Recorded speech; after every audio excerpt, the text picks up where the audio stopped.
देना। हेलो दोस्तों, आप सभी का स्वागत है डिफेंस इंस्टीट्यूट के यूट्यूब चैनल पर। यूपी पुलिस कांस्टेबल के लिए जो प्रैक्टिस सेट की सीरीज़ चल रही थी, तो आज हम लोग फिर से एक नई सीरीज़ में शामिल हो गए। और आज की सीरीज़ जो रहेगी बच्चों, प्रैक्टिस सेट 32 रहेगा और सामान्य ज्ञान पर सबसे पहले हम लोग चर्चा करेंगे। इसके बाद हम लोग हिंदी की क्लास देखेंगे। तो प्रैक्टिस सेट 32 और सबसे पहले क्या रहेगा, सामान्य ज्ञान।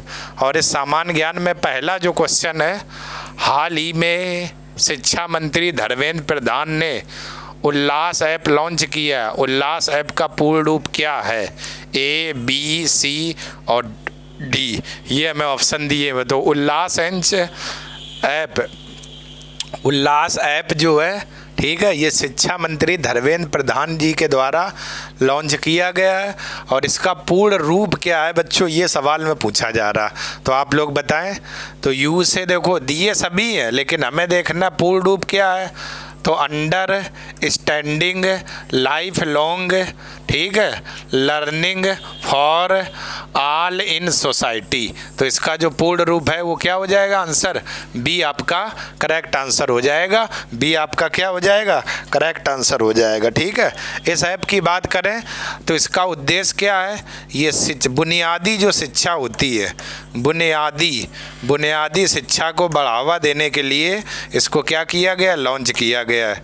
बुनियादी शिक्षा को बढ़ावा देने के लिए, बुनियादी शिक्षा को बढ़ावा देने के लिए इस ऐप को क्या किया गया था, लॉन्च किया गया। यानी लोगों में समझ लाने के लिए, शिक्षा देने के लिए, इस कारण से इस ऐप को क्या लॉन्च किया गया। और ये शिक्षा मंत्री धर्मेंद्र प्रधान के द्वारा ये काम किया गया था। तो 38 का बच्चों हमारा जो आंसर था वो हमारा बच्चों क्या था, बी हमारा करेक्ट आंसर था। तो आप लोग ध्यान रखिए, 38 का क्या आंसर रहेगा, बी हमारा करेक्ट आंसर रहेगा, बी करेक्ट रहेगा। अगला, पीएम परिणाम योजना का संबंध किस क्षेत्र से है? उद्योग से, शिक्षा से, खेल से, कृषि से। तो मैंने आपको पीएम परिणाम योजना पढ़ाई भी है, करंट अफेयर में बताई भी है, प्रधानमंत्री के द्वारा चलाई गई थी। तो आप लोग 10 सेकेंड में इसका आंसर दे। पीएम परिणाम योजना का संबंध किस क्षेत्र से है? और 39 का आंसर क्या हो जाएगा? तो आप लोग बताएं, उद्योग से, शिक्षा से, खेल से या कृषि से।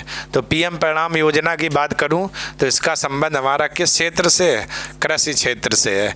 कृषि उर्वरकों को कम करने के लिए पीएम परिणाम योजना का संबंध चालू की गई थी। और इसका संबंध हमारा कृषि उर्वरक से है, यानी कृषि वाले क्षेत्र से है। तो 39 का जो आंसर था हमारा क्या था, डी करेक्ट आंसर था, डी करेक्ट आंसर था। ठीक है।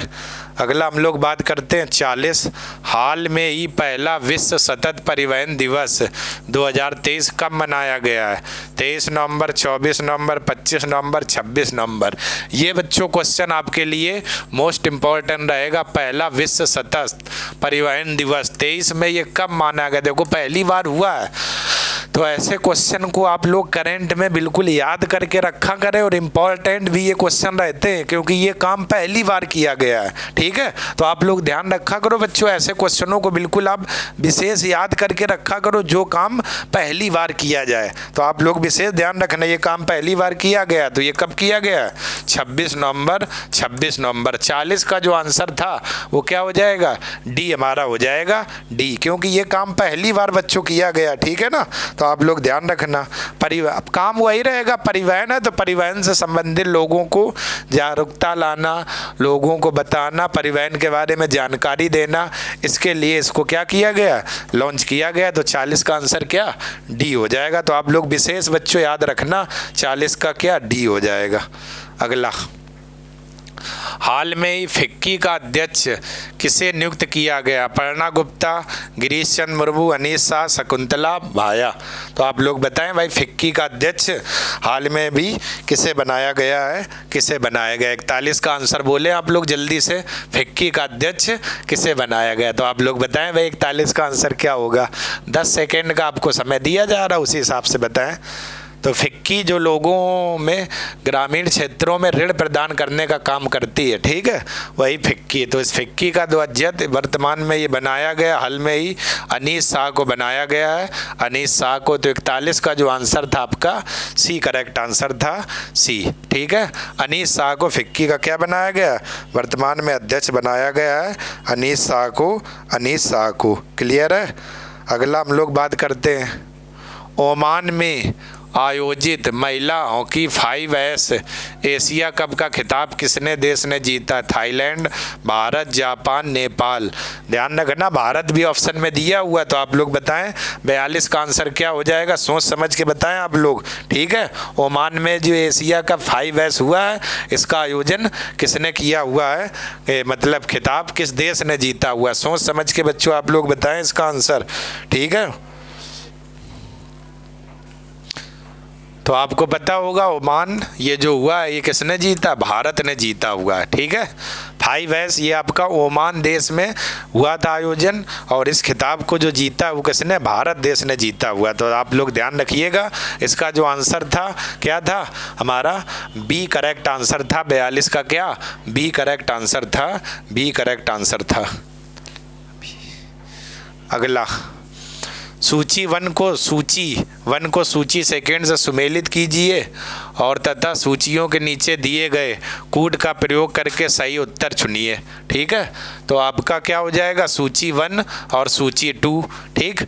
मतलब कि क्वेश्चन जबरदस्त है, मतलब पूछना ये चाह रहा है कि एक तरफ देश दिए हुए हैं और एक तरफ मुद्रा लिखी हुई है उनकी, तो किस देश की मुद्रा मैच करती है, ये सवाल मैं पूछना चाह रहा, ठीक है। तो आपको बताना है बच्चों, आपको यही बताना मुद्रा क्या है, ठीक है, किस देश से मैच करती है। तो जरा देखो, तो सबसे पहले हम लोग बात करूं अगर, तो रिंगिट ये मुद्रा हमारी किसकी है, मलेशिया की है। तो ए का 4 एक बी में और डी में, तो इसका मतलब ए गलत हो गया और सी गलत हो गया। अब ये देखना, इधर देखो 4 के बाद 2, इधर 4 के बाद 3 है, तो क्या आएगा।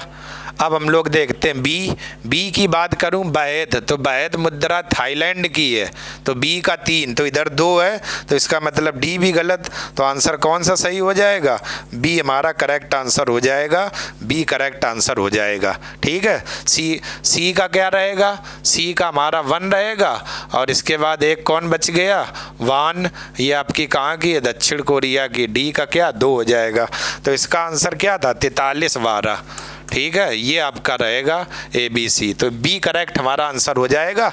43 का क्या था, बी करेक्ट आंसर हो जाएगा। अगला बात करूं, सांगकेन ये एक प्रकार का पर्व है, ये किस धर्म से, जैन से, बौद्ध से, सिखों से, ईसाइयों से है। तो मैंने आपको बौद्ध धर्म के कुछ पर्व बताए होंगे, उनमें से जिनमें से ये इस बार सांगकेन पर्व पूछा हुआ। सांगकेन पर्व किस धर्म से संबंधित है, तो ये जो सांगकेन आपका पर्व है ये आपका बौद्ध धर्म से संबंधित पर्व है। बौद्ध धर्म में इस सांगकेन पर्व को क्या मनाया जाता है, ये आपका बौद्धों का क्या त्यौहार है, ये आपका है, ठीक है। तो आप लोग ध्यान रखना, बी आपका करेक्ट आंसर हो जाएगा। अगला, निम्नलिखित में से पंजाब का कौन सा प्रसिद्ध वाद्य यंत्र लकड़ियों की कई छड़ियों से मिलकर बना होता है? मसग, चुटकी, चिक्का, खड़ताल। वाद्य यंत्र मतलब बजाने वाला होता है, नहीं, जैसे तबला, निगाड़ा, सितार, वायलिन, बीड़ा, ये आप लोगों ने नाम सुने होंगे। तो वो पूछ रहा है इनमें से पंजाब का कौन सा प्रसिद्ध वाद्य यंत्र है जो लकड़ियों से ज़्यादातर, क्या छड़ियों से नहीं, छड़ी टाइप में ऐसे होती है, ऐसे छड़ियों से मिलकर ज़्यादातर बना होता है, तो वो कौन सा है, कौन सा वाद्य यंत्र है? तो इसकी बात करूँ तो ये जो छड़ियों से मिलकर बना होता है कौन सा, चिक्का वाद्य यंत्र है। यानी 45 का जो आंसर था हमारा क्या, सी करेक्ट आंसर था, सी, ठीक है। ये चिक्का वाद्य यंत्र हमारा है जो लकड़ियों से मड़ करके बना होता है। तो 45 का जो आंसर हमारा था वो क्या था, सी करेक्ट आंसर था। अगला, विश्व हिंदी दिवस ये मनाया जाता है, यहाँ भरना है। कब मनाया जाता है?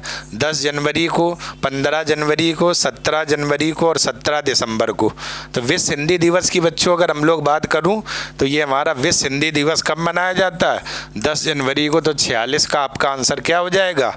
ए हो जाएगा। पहला विश्व हिंदी दिवस ये कब मनाया गया? पहला, तो ये पहला हमारा मनाया गया था 10 जनवरी 1975 को, ये पहला मनाया गया था। और ये कहाँ पर मनाया गया था? नागपुर में। और नागपुर कहाँ है? महाराष्ट्र में है, महाराष्ट्र में है। ठीक है, तो नागपुर कहाँ पर है? महाराष्ट्र में है, हमारा महाराष्ट्र में। तो विश्व हिंदी दिवस 10 जनवरी को मनाया जाता। पहला 10 जनवरी 1975 को कहाँ पर मनाया गया था? नागपुर में मनाया गया था। तो आपका 46 का जो आंसर था वो हमारा क्या हो जाएगा? ए करेक्ट आंसर हो जाएगा, ए करेक्ट आंसर हो जाएगा। ठीक है, अगला, 1869 में नहर के खुलने से भारत से यूरोप की दूरी 7000 किलोमीटर कम हो गई। वो नहर थी पनामा, कील, सुएज और वोल्गा नहर। मतलब क्या था मामला बच्चों? जैसे ये हमारा यूरोप महाद्वीप है, ये इस तरीके से यूरोप महाद्वीप है। ठीक है, तो पहले अगर हम यहाँ से हम भारत जाते थे तो ऐसे पूरे ऐसे होते हुए तब भारत पहुँचते थे। और एक नहर ऐसी बनी, यहाँ से होते हुए ये नहर बन गई और सीधे ऐसे भारत में पहुँच गए। तो ये जो 7000 किलोमीटर की जो लंबी दूरी थी ये हमारी क्या हो गई? कम हो गई। और व्यापार क्या हो गया? आसान हो गया। तो वो नहर कौन थी? सुएज नहर थी, सुएज नहर। सुएज नहर किसको जोड़ती है? भूमध्य सागर को लाल सागर से जोड़ती है, भूमध्य सागर को लाल सागर से जोड़ती, भूमध्य सागर को लाल सागर से जोड़ती है सुएज नहर, लाल सागर से क्या जोड़ती। तो सुएज नहर की बच्चों बात हो रही। 47 का जो आंसर था वो हमारा क्या था? सी हमारा करेक्ट आंसर था, सी करेक्ट आंसर था। 48 की बात करूं तो मैराथन दौड़ की दूरी कितनी होती है? 42.195 किलोमीटर, 46.195 किलोमीटर, 43.195 किलोमीटर और 44.195 किलोमीटर।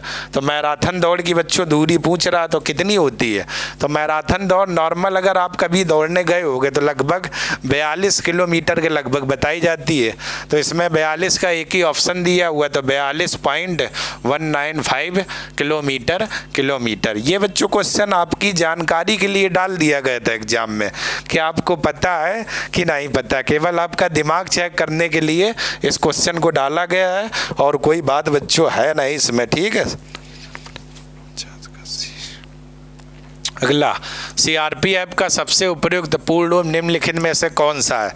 क्वेश्चन आपका ये दोबारा से आ चुका हुआ है। ठीक है, तो central railway police force, Chennai railway protection force, central reserve police force, central reserve protection force. तो आपको पता है सी से सेंटर होता है, आर से रिजर्व और पी से पुलिस होता है। तो ये प्रोटेक्शन ये गलत हो गए। ठीक है, ये वाले तो गलते हो गए आपके दोनों। ठीक है, अब यहाँ पर क्या दिया हुआ है? सेंट्रल रेलवे लिखा हुआ है लेकिन होता रिजर्व है। तो आपका आंसर क्या हो जाएगा? सी हमारा करेक्ट आंसर हो जाएगा, सेंट्रल रिजर्व पुलिस फोर्स। यानी 49 का जो आंसर था वो हमारा क्या हो जाएगा? सी हमारा करेक्ट आंसर हो जाएगा, सी। ठीक है, तो आप लोग ध्यान रखना, सी हमारा करेक्ट आंसर हो जाएगा। अगला, उत्तर प्रदेश पुलिस भर्ती एवं प्रोन्नति बोर्ड हार कातरेवल सिविल पुलिस की नियुक्ति में शारीरिक क्षमता परीक्षा में पुरुष विद्यार्थियों को दौड़ने की ज़रूरत होती है। अच्छा, कुल मिला के सवाल ये पूछा गया उत्तर प्रदेश पुलिस की जो परीक्षा होती है तो इसमें जो पुलिस अभ्यर्थी जो होते हैं इनको दौड़ने की कितने किलोमीटर की आवश्यकता होती है परीक्षार्थी? तो 25 मिनट 4.8 किलोमीटर, 25 मिनट में 3.8 और 35 मिनट में 4.8 और 35 मिनट में 3.8 किलोमीटर। नॉर्मल सी बच्चों ये बात है, आप लोग देख सकते हो पेपर भरते हो उसमें नहीं लिखा होता है कि हमें इतने मिनट में इतनी दौड़ करनी है। तो वो बच्चों ये सवाल पूछा गया, तो ये तो आप लोगों के लिए आसान है होगा। क्यों? 25 मिनट में कितना दौड़ना होता है? 4.8 किलोमीटर। तो 50 का जो आंसर था क्या था? ए आपका था, क्योंकि 25 मिनट में कितना 4.8 किलोमीटर तो हमें दौड़ना है। तो 50 का हमारा आंसर जो था वो क्या था? ए करेक्ट आंसर था, ए करेक्ट आंसर था। ठीक है, तो आप लोग ध्यान रखना। अगला बात करूं, उत्तर प्रदेश के निम्नलिखित जिलों में से किसकी सीमा नेपाल के साथ लगती है? गोरखपुर, महाराजगंज, बलिया और बस्ती। तो यानी उत्तर प्रदेश का कौन सा वो ज़िला है जिसकी सीमा नेपाल के साथ लगती है? ठीक है, अब आप देखो ये मैप अगर आप लोगों ने देखा होगा उत्तर प्रदेश का, तो ये कुछ इस तरीके से बना हुआ मिलता है ये, और नेपाल आपका इधर है, ये सटा हुआ इनसे सबसे लगा हुआ, और ये गोरखपुर, बलिया, बस्ती, ये ज़िले इधर कहीं मिलेंगे, गोरखपुर, बलिया, बस्ती। तो ये तीन तो अलग हो गए। एक महाराजगंज यहाँ पर हमें लगा हुआ मिलता है, महाराजगंज। ठीक है बच्चों, सॉरी बच्चों, तो महाराजगंज हमें यहाँ से लगा हुआ मिलता है, तो इसका मतलब नेपाल की सीमा से कौन लगा है? महाराजगंज। महाराजगंज। तो 51 का आंसर क्या हो जाएगा? बी करेक्ट आंसर हो जाएगा। बी हमारा क्या करेक्ट आंसर था। तो आप लोग ध्यान रखिए 51 का क्या था? बी करेक्ट आंसर था। अगला, उत्तर प्रदेश विधानसभा के प्रथम अध्यक्ष थे मदन मोहन वर्मा, पुरुषोत्तम दास टंडन, आत्मा राम गोविंद खेर और नफीसुल हसन। ठीक है, तो उत्तर प्रदेश विधानसभा के प्रथम अध्यक्ष कौन थे? आपको 2 सेकंड में बताना हुआ। उत्तर प्रदेश विधानसभा के प्रथम अध्यक्ष कौन थे? तो आप लोग बताएं इसका आंसर क्या हो जाएगा। तो उत्तर प्रदेश विधानसभा के जो प्रथम अध्यक्ष थे वो पुरुषोत्तम दास टंडन थे, पुरुषोत्तम दास टंडन। तो 52 का जो आंसर था वो क्या हो जाएगा? बी हमारा करेक्ट आंसर रहेगा। 52 का बी हमारा करेक्ट आंसर रहेगा। तो आप लोग ध्यान रखिएगा, ये सवाल एग्जाम में पूछा जा सकता है, इंपॉर्टेंट रहेगा।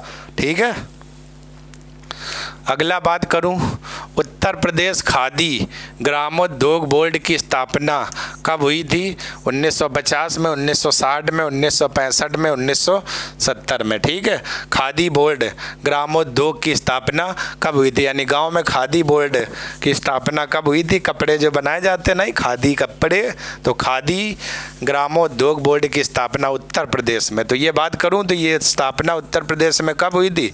1960 में हुई थी। तो 53 का जो आपका आंसर है वो क्या? बी करेक्ट आंसर रहेगा। बी आपका करेक्ट आंसर रहेगा। 53 का क्या? बी करेक्ट आंसर रहेगा। ठीक है, तो आप लोग ध्यान रखिएगा। अगला, निम्नलिखित में से उत्तर प्रदेश के किस जनपद में कालिंजर का किला स्थित है? झांसी, बांदा, चित्रकूट, हमीरपुर। तो मैंने आपको बता भी रखा कालिंजर का किला, और हिस्ट्री में कालिंजर बार बार नाम आता है कि कालिंजर का किला, कालिंजर के किले पर हमला किया इन्होंने, वो किला जीता। तो इस बच्चों बात करूं तो कालिंजर का जो किला है ये उत्तर प्रदेश के बांदा ज़िले में स्थित है, बांदा ज़िले में। तो 54 का जो आपका आंसर था क्या था? बी एकदम करेक्ट आंसर था। बी एकदम करेक्ट आंसर था। ठीक है, फिर से बच्चों देखो आ गया, उत्तर प्रदेश में कितने कृषि जलवायु क्षेत्र पाए जाते हैं? 11, 6, 9, 12। 3 बार ये क्वेश्चन आ चुका है बच्चों रिपीटेड में। उत्तर प्रदेश में कुल कितने कृषि जलवायु क्षेत्र पाए जाते हैं? और मैंने आपको एसटी दी, इसमें कराया हुआ है कि उत्तर प्रदेश में कुल कितने कृषि जलवायु क्षेत्र पाए जाते हैं? 9। तो 55 का आंसर आपका क्या था? सी करेक्ट आंसर था। सी हमारा क्या है? करेक्ट आंसर था। 55 का क्या? सी करेक्ट आंसर था। ठीक है, तो आप लोग ध्यान रखिएगा 55 का सी आपका हो जाएगा। अगला, जीएसटी के तहत निम्नलिखित में से कौन सी कर दर लागू नहीं होती? 5, 12, 18, 22। ठीक है, तो जीएसटी की शुरुआत कब की गई थी? 2017 में की गई थी। भारत में सबसे पहले किस राज्य में लागू हुई थी? असम में। और विश्व में सबसे पहले कहाँ पर? फ्रांस में। और जीएसटी की दरें कितनी है? 0, 5, 12, 18 और 28। ये जीएसटी की दरें हैं। और इन दरों में कौन कौन मिल रहा है? एक तो 5 मिल रहा, देखो 12 भी मिल रहा है, 18 भी कौन नहीं लागू है? तो 22 नहीं लागू है। तो आप बताएं 56 का जो आंसर हो जाएगा क्या? डी हमारा करेक्ट आंसर हो जाएगा, क्योंकि जीएसटी में 5 जगह हैं, 0, 5, 12, 18, 28, जिसमें से 22 देखो इसमें दिया हुआ है। तो जीएसटी के अंतर्गत कौन सी धारा नहीं है? तो 22 नहीं है। तो 56 का आंसर क्या? डी करेक्ट आंसर हो जाएगा। डी करेक्ट आंसर हो जाएगा। ठीक है। अगला, उदारीकरण, निजीकरण, वैश्वीकरण को आर्थिक सुधार केंद्र में किस सरकार द्वारा लगाया गया? पीवी नरसिम्हा राव, मनमोहन सिंह सरकार, राजीव गांधी, अटल बिहारी वाजपेयी। ठीक है। तो उदारीकरण का मतलब ये होता है लाइसेंस प्रणाली को उदार कर देना। जैसे आजकल क्या होता है, कोई भी चीज़, अगर कोई भी उद्योग खोलो तो इसका लाइसेंस बनाना पड़ता है। तो वो लाइसेंस इतना कठिन होता है, इनको रुपए दो, उनको रुपए दो। तो उस समय उदारीकरण में लाइसेंस जो प्रणाली थी इसको बहुत आसान बना दिया गया था, सरल बना दिया गया था।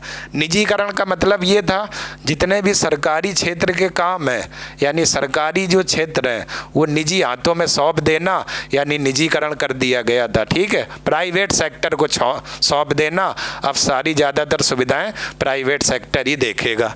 ठीक है। वैश्वीकरण की बात करूं तो भारत की अर्थव्यवस्था को विश्व की अर्थव्यवस्था के साथ जोड़ना क्या कहलाता है? वैश्वीकरण। भारत की अर्थव्यवस्था को विश्व की अर्थव्यवस्था के साथ जोड़ना वैश्वीकरण कहलाता है। और ये काम 1991 के आर्थिक सुधार में किया गया था। और उस समय कौन थे? पीवी नरसिम्हा राव की सरकार थी, पीवी नरसिम्हा राव। तो 57 का जो आंसर था बच्चों क्या था? ए हमारा करेक्ट आंसर था। 57 का क्या? ए हमारा करेक्ट आंसर था। अगला, गंडक परियोजना निम्नलिखित में से किन दो राज्यों की संयुक्त परियोजना है? उत्तर प्रदेश बिहार, उत्तर प्रदेश मध्य प्रदेश, बिहार तथा पश्चिम बंगाल, बिहार तथा मध्य प्रदेश। तो मैंने आपको पढ़ा रखा है जो गंडक परियोजना है ये आपकी किन दो राज्यों से लगी हुई है? उत्तर प्रदेश और बिहार से सटी हुई आपकी कौन सी है?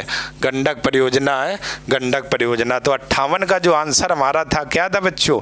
ए करेक्ट आंसर था, ए करेक्ट आंसर था। तो आप लोग ध्यान रखना।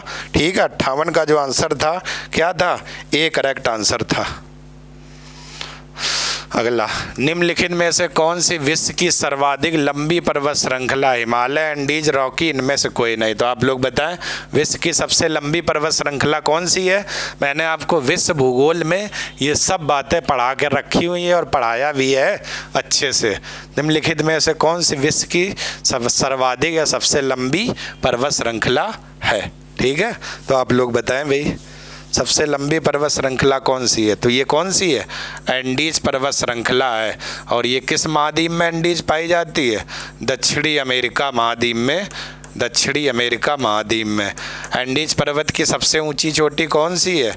एंकाकागुआ, एंकाकागुआ, एंकाकागुआ। ठीक है। हिमालय की बात करूं तो हिमालय की लंबाई कितनी है? 2400 किलोमीटर है हिमालय पर्वत की। इसकी औसत ऊंचाई कितनी? 6100 मीटर है। ठीक है।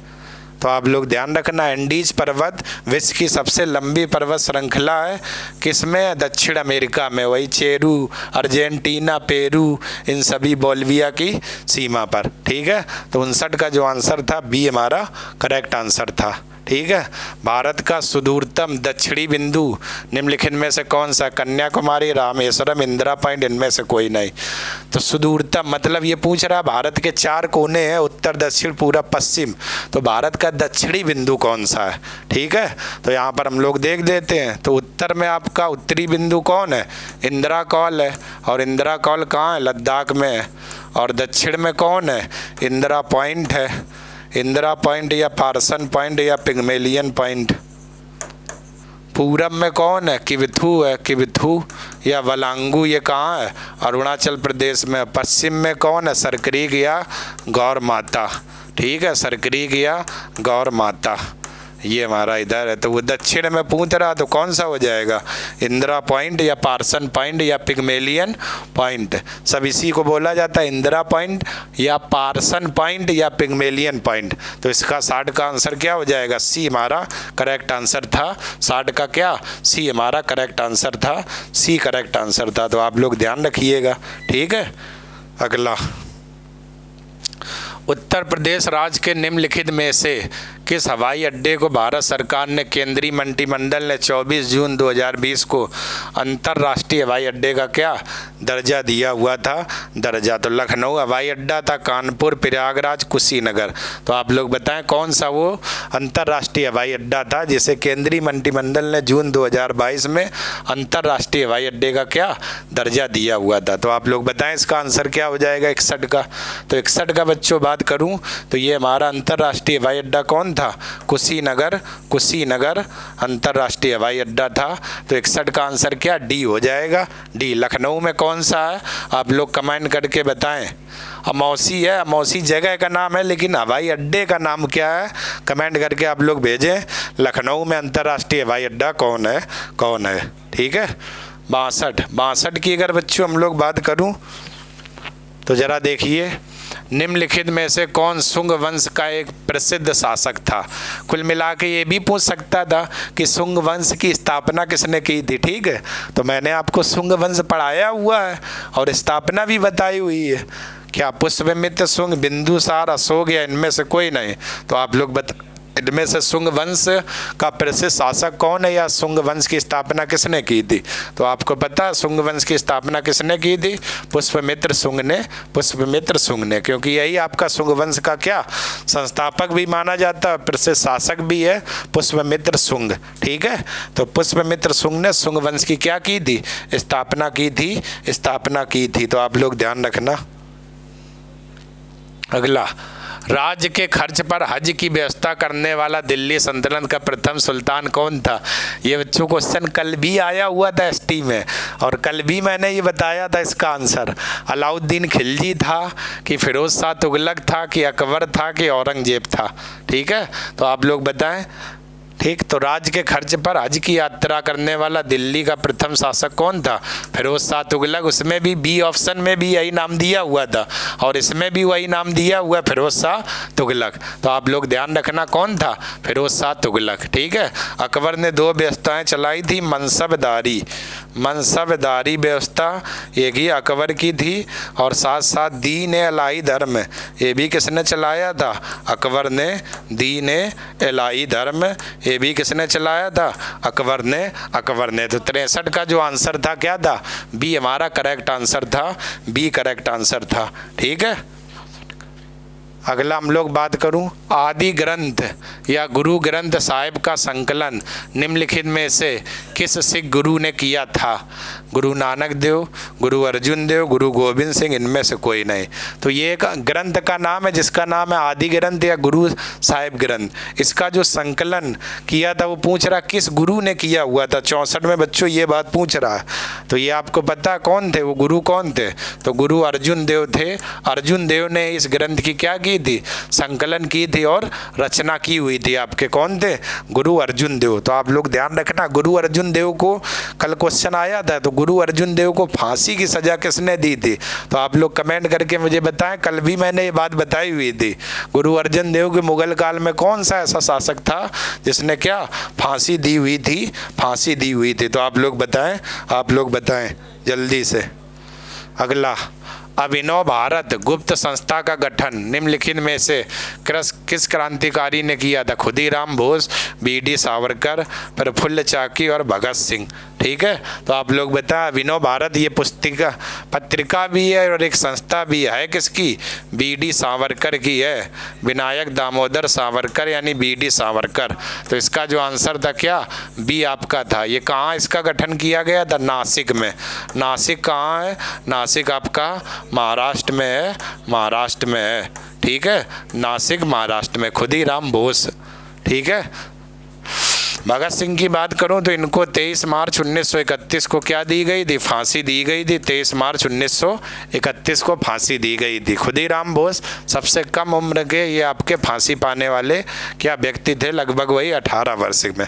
ठीक है, तो बीडी सावरकर की ये संस्था थी अभिनव भारत, जो कहाँ गठन की गई थी? नासिक। और नासिक हमारा कहाँ पर है? महाराष्ट्र में है। ठीक है, तो आप लोग ध्यान रखिएगा। अगला, निम्नलिखित घटनाओं को इनके कालक्रम के अनुसार व्यवस्थित कीजिए। पूना पैक्ट, जलियांवाला बाग हत्याकांड, भारत छोड़ो आंदोलन, माउंटबेटन योजना।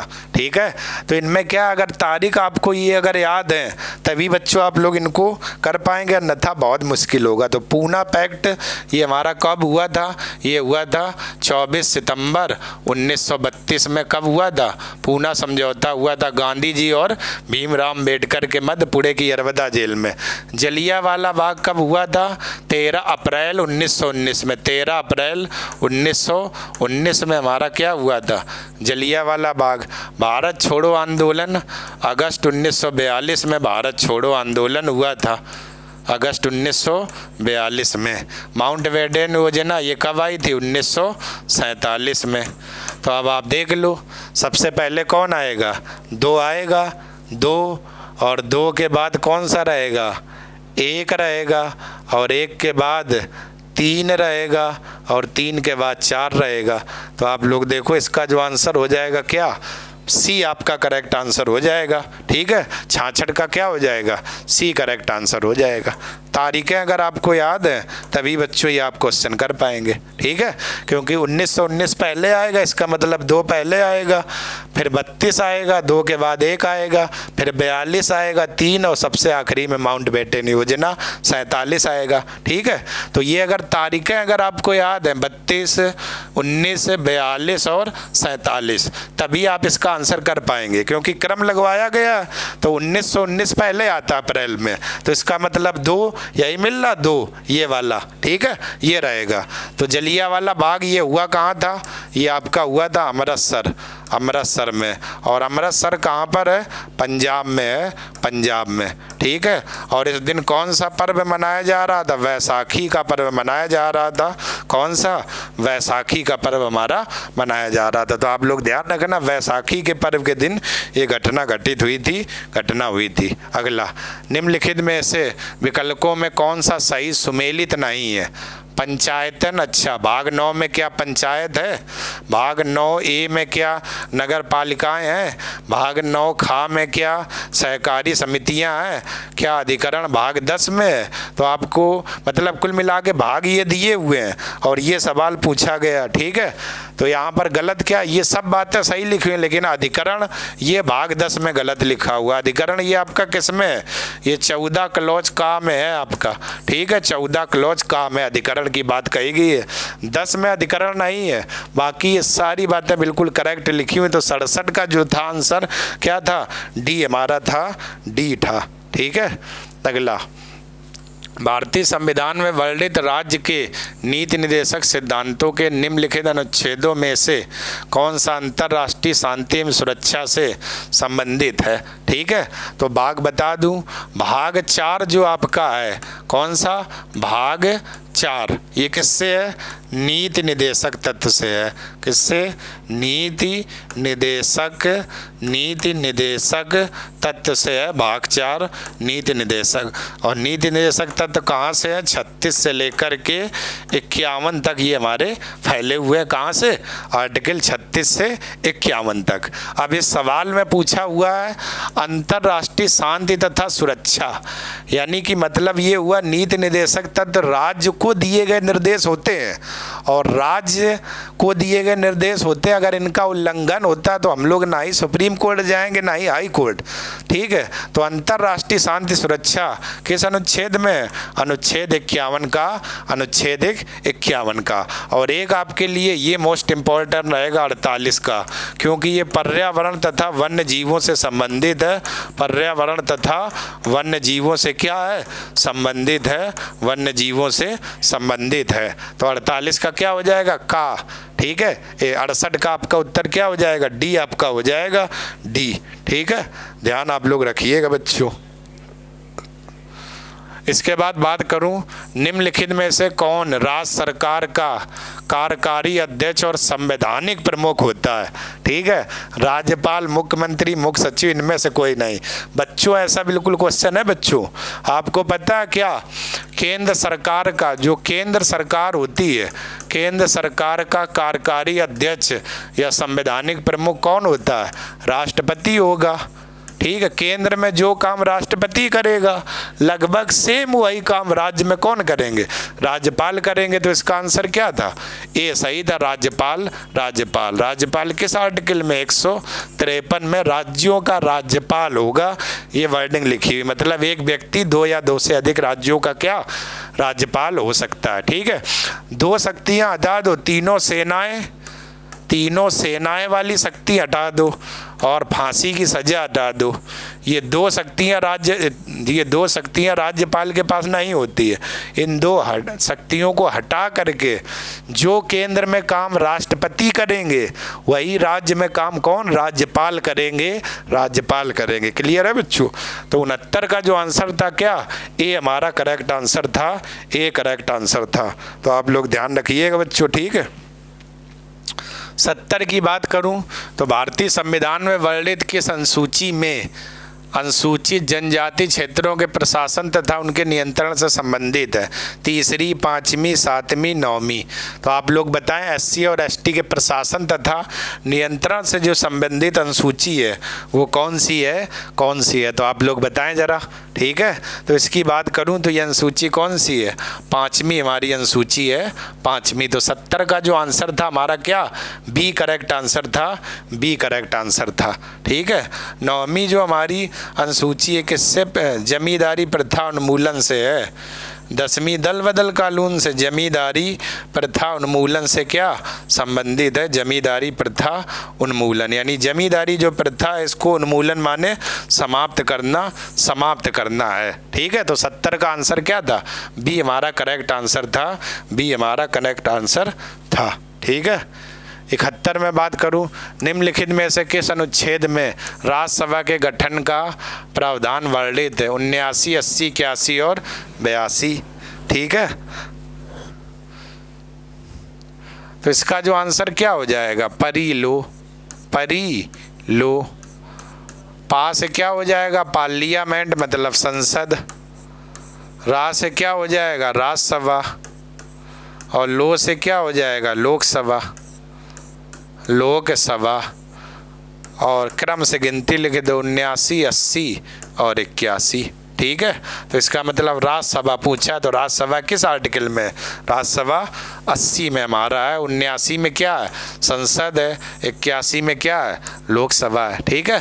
तो राज्यसभा हमारा किस में हो जाएगा, आर्टिकल 80 में हमारा हो जाएगा। तो 71 का जो आंसर था वो क्या हमारा, बी बच्चों करेक्ट आंसर था, बी करेक्ट आंसर था, ठीक है। अगला, वह रक्त वाहिनियाँ जो रक्त को हृदय से शरीर के विभिन्न अंगों में ले जाती वो क्या कहलाती, कोशिकाएं, धमनियाँ, पट और नसें। तो मैंने रक्त परिसंचरण तंत्र बच्चों पढ़ाया हुआ है, एसएससी वाले बच्चों में भी और पुलिस वाले भी बच्चों में भी, उसी से ये सवाल पूछा गया है। यानी कि जो रक्त को हृदय से शरीर के विभिन्न अंगों में ले जाती हैं वो काम किसके द्वारा किया जाता है, धमनियों के द्वारा, धमनियाँ। तो 72 का जो आंसर था क्या, बी हमारा करेक्ट आंसर था, बी हमारा करेक्ट आंसर था, ठीक है। पोलियो रोग निम्नलिखित में से किस प्रकार के जीव के कारण होता है, जीवाणु, कवक, प्रोटोजोआ और विषाणु के कारण।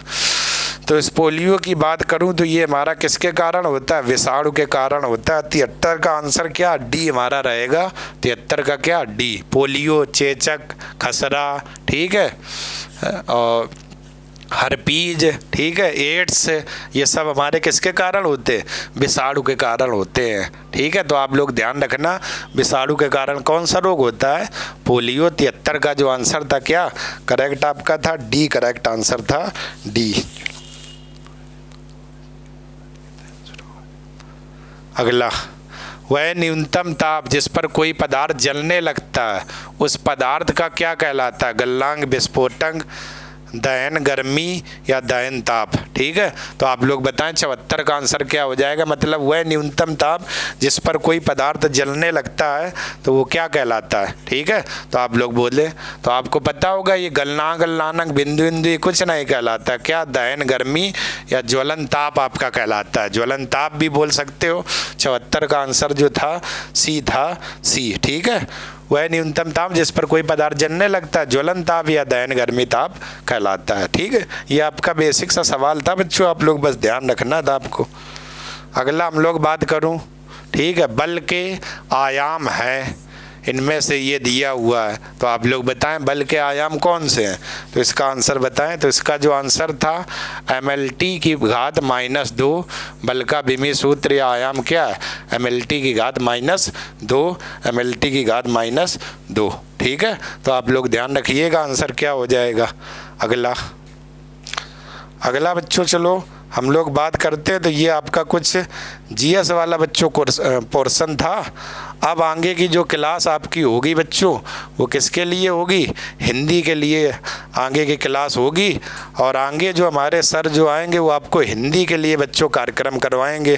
तो आप लोग बने रहिए, कहीं जाना नहीं है। और आप देख लो सामान्य हिंदी विधि बल लिखा हुआ है, तो आगे की कहानी आपको हमारे हिंदी वाले सर बच्चों कराएंगे। ठीक है, आप लोग बने रहिएगा अच्छे से क्लास में और क्लास का आनंद लेते रहिएगा। ओके दोस्तों, नमस्कार।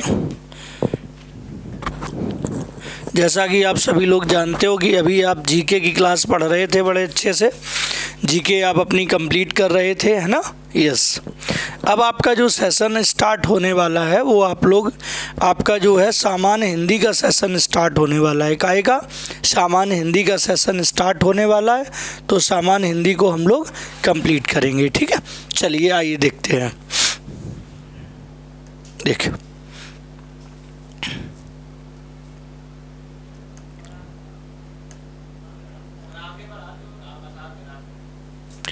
देखिए, है ना, ये क्वेश्चन दिया गया है, आपको स्क्रीन पे दिख रहा है। निम्न में से कौन सी बोली उत्तर प्रदेश की नहीं है ना? दिखाई दे रहा है आपको क्वेश्चन? निम्न में से कौन सी बोली जो है वो आपकी उत्तर प्रदेश की नहीं है? तो आप देखो, मेवाती, कन्नौजी, भोजपुरी और ब्रज, है ना?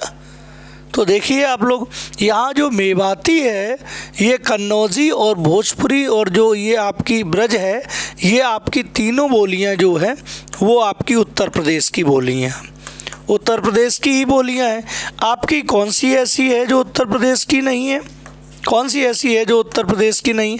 आपकी मेवाती जो है ये आपकी उत्तर प्रदेश की नहीं है, ये आपकी राजस्थानी बोली है। कैसी है? ये आपकी राजस्थानी है। राजस्थानी के अंतर्गत और भी मेवाती कह सकते हो भैया, आप कह सकते हो भैया मारवाड़ी, मारवाड़ी जो है आपकी जयपुरी जो है ना, जयपुरी है, मारवाड़ी है, मेवाती है, ये सारी आपकी जो होती है ये राजस्थानी बोलियां हैं। तो आपकी मेवाती जो है वो आपकी उत्तर प्रदेश की बोली नहीं है ना? तो ध्यान रखना है, कन्नौजी, भोजपुरी, ब्रजभाषा ये सारी उत्तर प्रदेश की हैं, जबकि मेवाती आपकी जयपुरी और ये मारवाड़ी, मेवाती ये आपकी राजस्थानी बोलियां हैं। ठीक है, अगला देखिए, नेक्स्ट क्वेश्चन। वह हिंदी वर्णमाला में उस व्यंजन कौन से हैं? तो हिंदी वर्णमाला में उस व्यंजन कौन से हैं? तो चलिए हम जानते हैं, हम इन सभी प्रकार के व्यंजन की डिस्कस कर लेते हैं। सबसे पहले यदि वो कहता है, कोई कहता है कि स्पर्श व्यंजन, मान लो सबसे पहले कोई कहता है कि स्पर्श व्यंजन, है ना? तो स्पर्श व्यंजन, तो स्पर्श व्यंजन की संख्या कितनी होती है? 25 होती है। कहाँ से कहाँ तक होते हैं ये आपके का वर्ग से, एक बार याद दिला दें, का वर्ग से पा वर्ग तक स्पर्श व्यंजन कहाँ तक होते हैं? का वर्ग से पा वर्ग तक होते हैं। दूसरे आपके होते हैं जो अंतस्थ व्यंजन। कौन से? अंतस्थ व्यंजन। तो अंतस्थ व्यंजन दोस्तों कौन कौन से होते हैं? अंतस्थ व्यंजन की संख्या कितनी है? ये आपकी 4 होती है। कौन कौन से होते हैं? या, रा, ला और आपके जो वाह होता है, ये आपके अंतस्थ व्यंजन। फिर आप कहोगे भैया उस व्यंजन कौन से हैं? तो हम वही बताने जा रहे हैं जो क्वेश्चन पूछा गया है। उस व्यंजन की संख्या कितनी है? 4। कौन कौन से हैं? शा, शा, शा और आपका कौन सा? हाँ, ये आपके उस व्यंजन है। तो उस व्यंजन ही तो दोस्तों पूछा गया है। तो उस व्यंजन कौन सा है? सा, शा, साहा, इन्हें उस व्यंजन कहते हैं। यदि कभी पूछ लिया जाए आपसे बेटा संयुक्त व्यंजन, क्या संयुक्त व्यंजन आपसे पूछ लिया जाए, तो संयुक्त व्यंजन की भी संख्या कितनी है? 4 है। कौन कौन सा? ये आपका छत, त्रग और आपका ज्ञा और आपका स्रा, ये आपके कौन से हैं? ये आपके संयुक्त व्यंजन है। ध्यान रखिए कि ये आपके जो है संयुक्त। चा, छा और झा, इन्हें हम कहते हैं, इन्हें हम स्पर्श संघर्षी व्यंजन, इन्हें क्या कहते हैं? इन्हें स्पर्श कहते हैं, संघर्षी व्यंजन बोलते हैं। स्पर्श संघर्षी व्यंजन इन्हें बोलेंगे। ठीक है, ध्यान रखना। तो चा, छा, जा, झा को स्पर्श संघर्षी व्यंजन। तो सारी चीज़ें हमने डिस्कस कर ली हैं। ठीक है, नेक्स्ट देखिए, अगला व्यवहारिक रूप से आपकी बात ठीक हो सकती है, रेखांकित भाग का शुद्ध रूप है। तो व्यवहारिक ये जो है इसका रेखांकित भाग जो शब्द है उसका शुद्ध रूप लिखना है। तो देखो व्यवहार कैसे लिखा जाता है, व्यवहार कैसे लिखा जाता है, पहले व्यवहार लिखना सीख लो। व्यवहार, व्यवहार तो ऐसे लिखा जाता सही है, लेकिन ध्यान रखो जब हम व्यवहारिक लिखते हैं तो व्यावहारिक लिखा जाता है। क्या लिखा जाता है? व्यावहारिक लिखा जाता है। इसकी वर्तनी इस तरह से सही होती है। व्यावहारिक कहाँ लिखा है? सेकंड ऑप्शन आपका राइट है, ठीक है। तो व्यावहारिक, व्यवहारिक, तो सबसे सही शुद्ध वर्तनी है व्यावहारिक होता है, ध्यान रखो। व्यवहार इस तरह से लिखते हैं जबकि व्यावहारिक इस तरह से लिखा जाता है।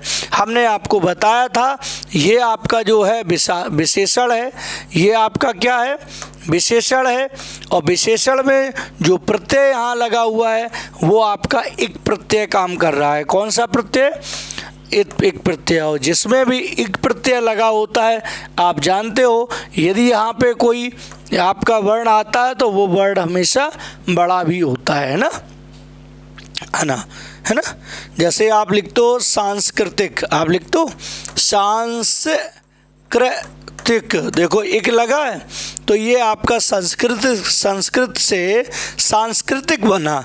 अब सांस्कृतिक भी देखो सांस्कृतिक ऐसे लिखा जाता है ना। संस्कृति से बना है, किससे? संस्कृति, संस्कृति, संस्कृत से आपने बना लिया क्या? सांस्कृतिक बनाया। तो सांस्कृतिक आपका इसमें एक प्रत्यय है, तो जब एक प्रत्यय लगता है तो यहाँ पे जो वर्ड होता है वो हमेशा बड़ा हो जाता है। कैसा हो जाता है? दीर्घ वर्ण बन जाता है। तो ऐसे आपका व्यावहारिक होता है, ठीक है। नेक्स्ट देखिए अगला, निम्नलिखित तत्सम तद्भव शब्दों का संगत युग्म कौन है? इसमें आपका निम्नलिखित तत्सम तद्भव शब्दों का संगत युग्म कौन है? कौन सा ऐसा युग्म है जो सही है? सही पूछा है। खरपट का खोपड़ी ये गलत है। सख्तु का सत्य गलत है। पर्यंक का पलंग सही है। अरे भैया पर्यंक जो होता है ये पर्यंक है ना, ये आपका तत्सम है और पलंग आपका क्या है? तद्भव। इसका जोड़ा जो है सही। घोटक का घड़ा सही है। अरे घोटक का तो घोड़ा होता है मेरे भाई, घोटक का क्या होता है? घोड़ा होता है। खोपड़ी का खरपट, अरे खरपर नहीं होता है, खरपट नहीं होता है, ये होता है खरपर। खरपर का खोपड़ी होता है, घोटक का घोड़ा होता है, पर्यंक का पलंग होता है। ऑप्शन सत्य कौन सा है? सही कौन सा है? ये वाला सही है। कुंदन का पर्यायवाची होगा कुंदन। कुंदन का पर्यायवाची क्या होगा? कुंदन का पर्यायवाची हेम, दुश्मन, मतंग और स्वजन। दुश्मन माने आप जानते हो, दुश्मन को आप शत्रु बोलते हो, आप अरि बोलते हो, है ना। यस, ये आपका होता है। मतंग जानते हो, मतंग को आप हाथी बोलते हो। मतंग पढ़ा है? हाथी के पर्यायवाची हाथी। आप गज बोलते हो, आप कुंजर बोलते हो। क्या बोलते हो? कुंजर बोलते हो। आप कुंभी, कुंजर, आप कुंभी बोलते हो। क्या? आप कुंभी बोलते हो। आप गयंद बोलते हो, गयंद। आप हस्ती बोलते हो। क्या बोलते हो? हस्ती बोलते हो। ये सभी हाथी के लिए होते हैं। आप पतंग बोलते हो। क्या बोलते हो? पतंग, है ना। ये सभी पर्यायवाची हो जाते हैं, ठीक है। स्वजन का मतलब अपने लोग। स्वजन का मतलब क्या होता है? अपने लोग जो होते हैं उन्हें स्वजन कहा जाता है, ठीक है। ये हेम, हेम जो है ये कुंदन का पर्यायवाची। हेम का मतलब होता है सोना। क्या होता है? सोना। जिसे आप स्वर्ण कहते हो। क्या कहते हो? स्वर्ण कहते हो। जिसे आप कंचन कहते हो। क्या कहते हो? कंचन। जिसे आप कनक कहते हो। क्या कहते हो? कनक। जिसे आप कलधौत कहते हो। क्या कहते हो? कलधौत, है ना। यस, ये सभी आपके जो है कंचन है, कनक है, कलधौत है, स्वर्ण है, सोना, ये हेम, है ना। जिसे आप हिरण्य कहते हो, क्या कहते हो, आप हिरण्य बोलते हो, है ना। ये सभी आपके जो पर्यायवाची हैं वो किसके हैं, सोने के पर्यायवाची हैं। तो कुंदन सेम सोना का पर्यायवाची है, जिसे हेम भी कहा जाता है। क्या कहा जाता है, हेम कहा जाता है, ध्यान रखिए दोस्तों, ठीक है। अगला हर्ष का विलोम, हर्ष, हर्ष माने जानते हो, हर्ष माने होता है क्या, खुशी होता है। ये तो पर्यायवाची हो गया, आपको विलोम चाहिए तो ये तो हो नहीं सकता, ये भी आपका पर्यायवाची, ये भी, तो विलोम कौन सा होगा, विषाद। विषाद का मतलब क्या होता है, विषाद का अर्थ होता है दुख, क्या होता है, दुख होता है ना। यस, तो हर्ष का, हर्ष माने होता है बेटा खुशी, हर्ष माने खुशी, तो खुशी का दुख हो जाएगा, ठीक है। यस, अगला अंक का अनेकार्थी शब्द है। अंक, अंक का अनेकार्थी मतलब अंक के कई अर्थ होते हैं। तो कौन कौन से, क्या निराधार होता है, नहीं। ये होता है, नहीं। नष्ट ना होने वाला, नहीं। धन होता है, नहीं। ऐश्वर्य होता है, नहीं। तो अंक, अंक माने संख्या का एक अंक भी होता है। अंक नाटक के अंक भी होता है। अंक माने गोद भी होता है। अंक मीन्स अध्याय भी होता है। तो अंक के बेटा कई अर्थ होते हैं, अंक के कई अर्थ होते हैं। संख्या भी होता है, नाटक भी होता है, गोद भी होता है और अध्याय। तभी तो इसे अनेकार्थी शब्द कहा जा रहा है। अनेकार्थी शब्द का मतलब एक शब्द के कई अर्थ हों, उसे अनेकार्थी शब्द कहा जाएगा, है ना। यस, अगला किस विकल्प में शुद्ध शब्द युग्म का अर्थ भेद सही नहीं है। कौन से में सही नहीं है, इसमें देखो अनिल, अनिल माने हवा, अनल माने आग, ये तो सही है। अवलंब और अविलंब, अवलंब और अविलंब, अवलंब माने सहारा और अविलंब माने बिना देर के, अरे यही तो गलत है। अंश माने हिस्सा और अंश माने कंधा, ये तो सही है। अच्छा, अपेक्षा माने आशा और उपेक्षा माने निरादर, ये भी ठीक है। इसका मतलब गलत कौन सा है, ये वाला गलत। गलत युग्म पूछा है बेटा अवलंब, अवलंब, अवलंब। अवलंब का मतलब होता है बेटा, ध्यान रखना, सहारा। क्या होता है, सहारा। और अविलंब, अविलंब, अविलंब, अविलंब का मतलब बिना देर किए, बिना देर के। अविलंब का मतलब बिना देर के, मतलब बिना देर के, या आप कह सकते हो जल्दी। बिना देर के मतलब जल्दी। तो इन दोनों के अर्थ जो है ना, तो यहाँ पे यही ऑप्शन आपका जो है, यहाँ पे अविलंब का होना चाहिए था क्या, सहारा होना चाहिए, और यहाँ पे होना जल्दी, क्या, जल्दी, ये होने चाहिए थे, ठीक है। तो आपका गलत कौन सा युग्म था, ये वाला गलत था। इनके हमने अर्थ आपको ये बताए, ठीक है। हाँ, इनके ध्यान रखना, इनके हमने अर्थ ये बताए कि इनका अर्थ क्या होता है, ठीक है। अच्छा, नेक्स्ट बेटा बच्चों देखो, जिस कठिनाई से जीता जा, जिसे कठिनाई से जीता जा सके उसे क्या होता है ना। जिसे कठिनाई से जीता जा सके उसे हम लोग कहते हैं दुर्जय। क्या कहते हैं बेटा, दुर्जय, है ना। जिसे कठिनाई से जीता जा सके, है ना, उसे क्या कहते हैं, दुर्जय। अजय, जिसे जीता ना जा सके, जिसे, इसे क्या कहते हैं, जिसे जीता ना जा सके, जिसे जीता ना जा सके, जिसे जीता ना जा सके उसे क्या कहेंगे, अजय। जिसे जाना ना जा सके, जिसे जाना, जिसे जाना ना जा सके, ना सके, जिसे जाना ना जा सके उसे क्या कहते हैं, अज्ञेय। और जिसे जीता ना जा सके उसे क्या कहते हैं, उसे हम लोग जानते हो, उसे हम लोग कहते हैं क्या, दुर्जय कहते हैं। क्या कहते हैं, उसे हम लोग दुर्जय कहते हैं, क्या, दुर्जय कहते हैं, ठीक है। हाँ, ये, और ये विजित क्या होता है, जो जीत लिया गया हो उसे कहते हैं, जो जीत लिया गया हो बेटा, जो जीत लिया गया हो,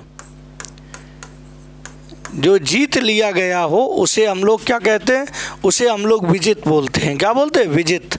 विजित माने जो जीत लिया गया हो, विजित। जिसे जाना ना जा सके, अज्ञेय।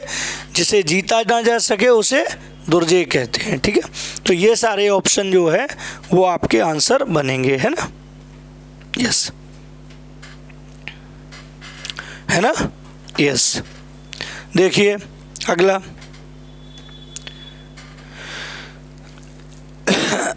अगला देखो, प्रत्याशा शब्द में उपसर्ग है, प्रत्याशा है ना, तो ये आपका जो है वो आपका इसका संधि विच्छेद कर दो, प्रत्याशा, तो ये बनेगा प्रति, और धन क्या बनेगा, आशा, प्रतिधन आशा।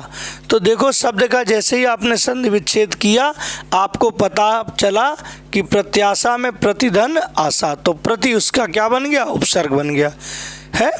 इसमें संधि यदि पूछ लिया जाता तो संधि कौन सी हो जाती, इसमें यड़ संधि बन जाती है ना, यस। अगला, कवि का स्त्रीलिंग, कवि का स्त्रीलिंग आपको पता है कौन सा होता है, तो कवि का स्त्रीलिंग जो होता है आप जानते हो, कवि ऐसे लिखा जाता है, हमने आपको बताया, जबकि कवयित्री ऐसे लिखा जाता है, कवयित्री इस तरह से लिखा जाता है। कौन सा, कवयित्री, तो सही ऑप्शन क्या है, कवयित्री, ये आपका सही ऑप्शन है ना। अगला देखो, लड़का दौड़ता है, इस वाक्य में लड़का किस संज्ञा का उद्घाटन है, लड़का दौड़ता है, ठीक। हमने कहा आपको पहचान बताई, लड़का दौड़ता है, इसमें जातिवाचक संज्ञा है, कौन सी है, जातिवाचक संज्ञा। जातिवाचक संज्ञा की पहचान क्या बताई, बोलो, जातिवाचक संज्ञा की पहचान, जातिवाचक संज्ञा की पहचान क्या है, पहला पॉइंट, जिसका एक वचन से, एक वचन, जिसका एक वचन से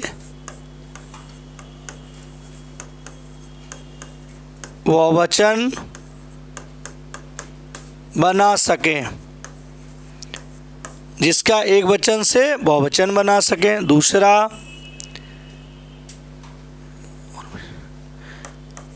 जिसके तरह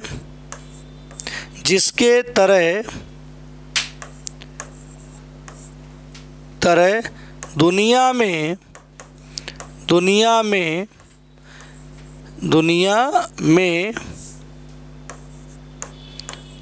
कई और हों,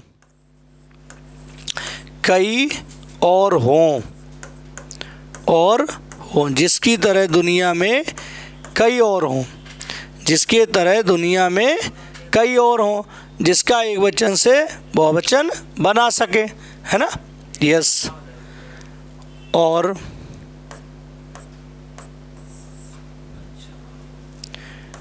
जिसे गिना जा सके,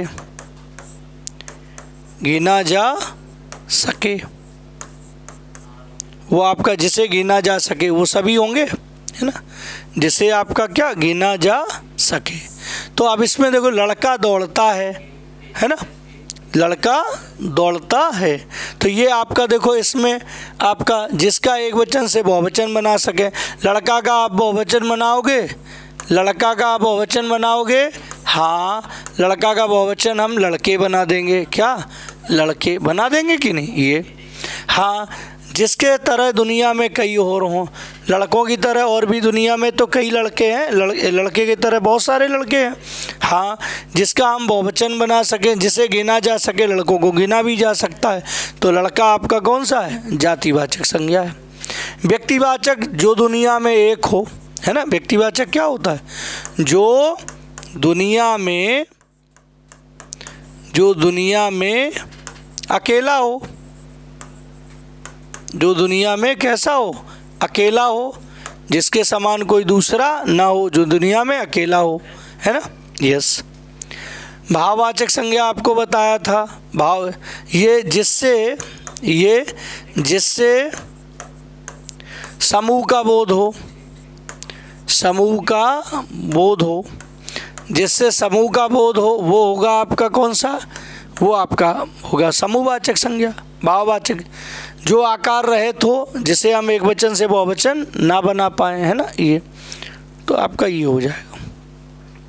सच्चरित्रता किस मूल शब्द से बना है, सच्चरित्रता, तो यहाँ चा और चा आ रहा, तो ऐसे बना होगा, सत धन चरित्र, क्या बना है? सत धन चरित्रता। तो सच्चरित्रता, सत धन चरित्रता। तो ये ता के बाद ये, तो ये ता का क्या हो जाता है? चा, सच और आपका क्या?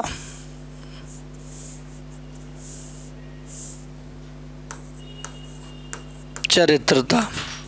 तो सच्चरित्रता हो जाएगा, है ना? यस। सो सत धन चरित्र, सत चरित्र कौन सा है? ये वाला है, तो ये वाला ऑप्शन हो जाएगा। ठीक है, यस। अगला देखिए, इनमें से पुल्लिंग शब्द कौन सा? दया की जाती है, निर्धनता किसी पे आती है, दुर्घटना हो जाती है, लेकिन बुढ़ापा आ जाता है। बुढ़ापा आ जाता है, इसके साथ जो हम जब हम क्रिया जोड़ रहे हैं, है ना, दुर्घटना हो जाती है, इसके साथ जोड़ोगे तो आपने मान लो जोड़ा जाती है, जोड़ा जाती है, दुर्घटना हो जाती है, बुढ़ापा आ जाता है, आ जाता है ना, निर्धनता,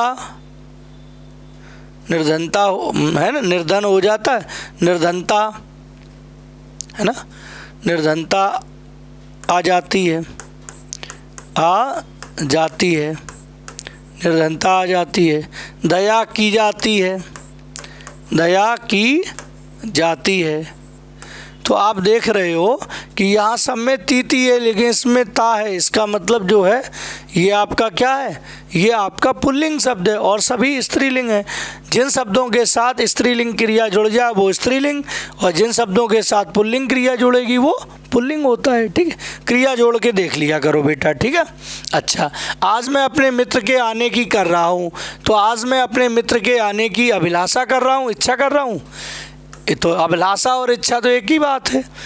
कामना कर रहा हूँ नहीं, क्या कर रहा हूँ? प्रतीक्षा कर रहा हूँ। प्रतीक्षा का मतलब इंतजार कर रहा हूँ। ठीक है, आज मैं अपने मित्र के आने की प्रतीक्षा कर रहा हूँ, है ना। जो सो के प्रयोग से संबंधित सर्वनाम पहचाने। जो सो किस में आता है? तो आप जानते हो प्रश्नवाचक में कौन आते हैं? जो सो में आता है कौन? संबंधवाचक। प्रश्नवाचक में कौन आते हैं? इसमें आता है आपका प्रश्नवाचक सर्वनाम कौन है? कौन और क्या होता है। पुरुषवाचक सर्वनाम कौन से हैं? पुरुषवाचक में कौन से आएंगे? इसमें आपका आ जाएगा क्या? मैं आ जाएगा, है ना, मैं आ जाएगा, हम आ जाएगा, है ना। निजवाचक में आप आ जाएगा। संबंधवाचक में आता है जो, और कौन सा आता है? सो। जो और सो आ जाता है ना। ये आपके आ जाते हैं। तो संबंधवाचक में क्या आता है? जो और सो आता है ना। यस, इस तरह से। क्रिया कैसा शब्द है? क्रिया विकारी है कि अविकारी है? ध्यान रखो, इधर देखो। विकारी, विकारी शब्द, विकारी शब्द। संज्ञा, सर्वनाम, संज्ञा, सर्वनाम, विशेषण, क्रिया, काल, ये सब विकारी शब्द हैं। सब कैसे हैं? सब विकारी शब्द हैं, है ना।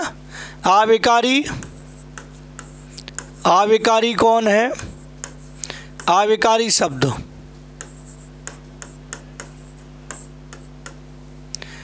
क्रिया विशेषण, क्रिया विशेषण, समुच्चय बोधक, समुच्चय बोधक, संबंध बोधक, संबंध बोधक, समुच्चय बोधक, विस्मयादि बोधक, विस्मयादि बोधक।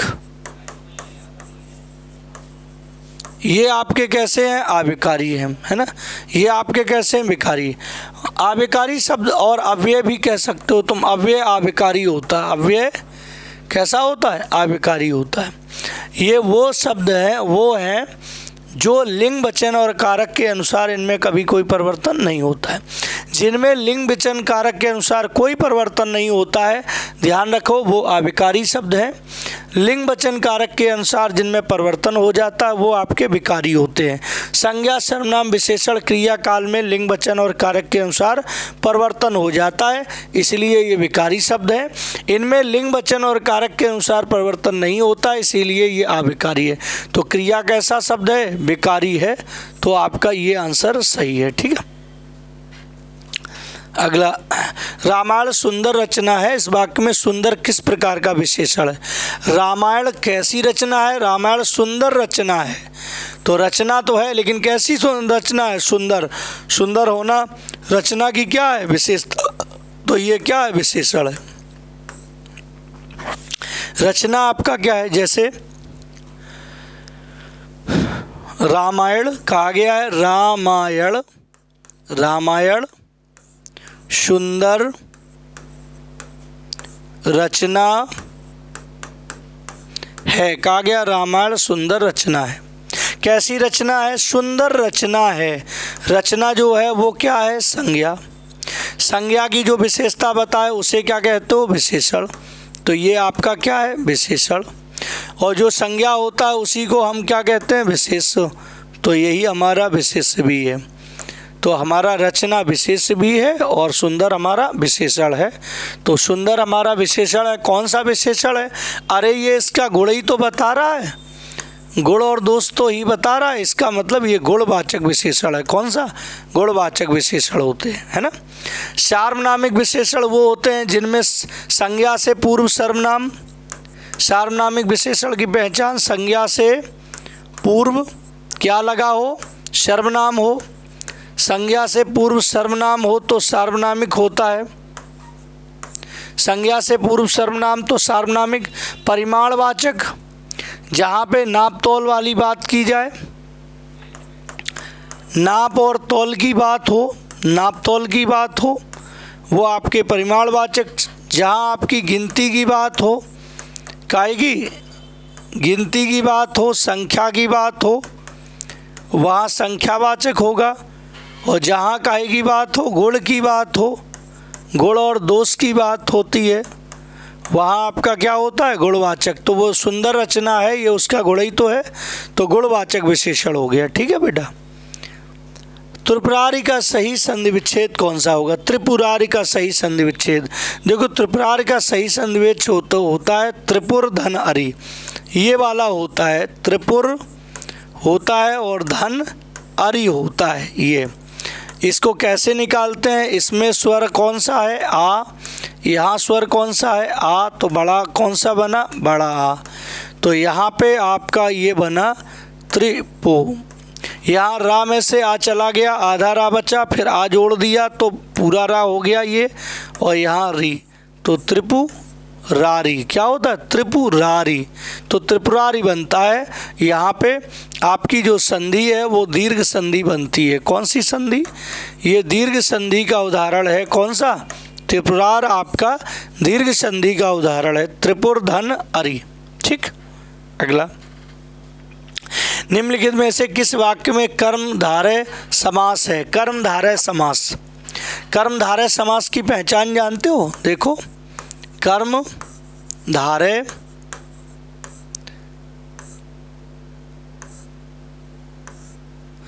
समास की पहचान, समास की पहचान, कर्मधारय समास की पहचान क्या होती है?